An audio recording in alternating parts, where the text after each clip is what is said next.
সত্যজিৎ রায় খুব ছোট থাকতে একবার শান্তিনিকেতনে গিয়েছিলেন।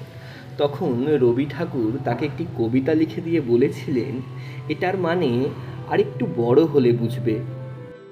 কবিতাটি হলো, বহুদিন ধরে বহু ক্রোশ দূরে বহু ব্যয় করি বহু দেশ ঘুরে, দেখিতে গিয়েছি পর্বতমালা দেখিতে গিয়েছি সিন্ধু, দেখা হয় নাই চক্ষু মেলিয়া, ঘর হতে শুধু দুই পা ফেলিয়া, একটি ধানের শীষের ওপর একটি শিশির বিন্দু।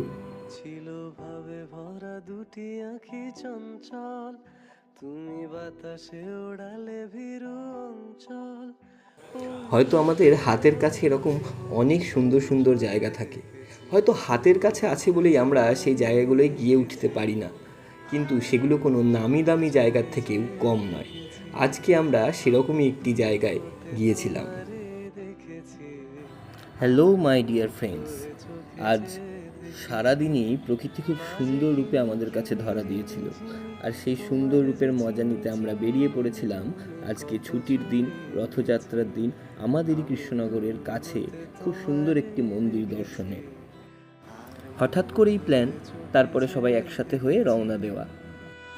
কৃষ্ণনগরের জলঙ্গির ব্রিজ পার করে আমরা আস্তে আস্তে হাসাডাঙ্গার দিকে এগিয়ে গেলাম। এই জায়গাটি কৃষ্ণনগর থেকে খুবই কাছে, বাহাদুরপুর বলে যে জায়গাটি আছে তার কিছুটা পরে।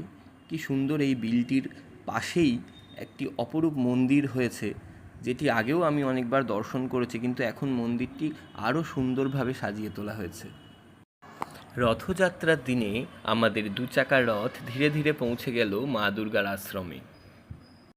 এই আশ্রমের ভেতরেই মা দুর্গা রান্নাঘর নামে একটি সম্পূর্ণ নিরামিষ রেস্টুরেন্ট থেকে আমরা কিছু নিরামিষ খাবার খেয়ে মন্দির প্রাঙ্গণে বেশ কিছুক্ষণ সুন্দর সময় কাটালাম। মন্দিরটির অন্যতম আকর্ষণ এই ভগবান শঙ্করের মূর্তিটি। কি অপরূপভাবে বিলের মাঝখানে এই মূর্তিটিকে স্থাপন করা হয়েছে। এখানে রয়েছে একটি শিবলিঙ্গ এবং নন্দী মহারাজ, সাথে মূল মন্দিরের মা দুর্গা এখানে পূজিতা হন। আপনাদের যদি ভালো লাগে, আপনারা যারা কৃষ্ণনগরের কাছে থাকেন, একবার গিয়ে ঘুরে আসতেই পারেন। সকলকে অনেক ধন্যবাদ, ভালো থাকবেন, সুস্থ থাকবেন।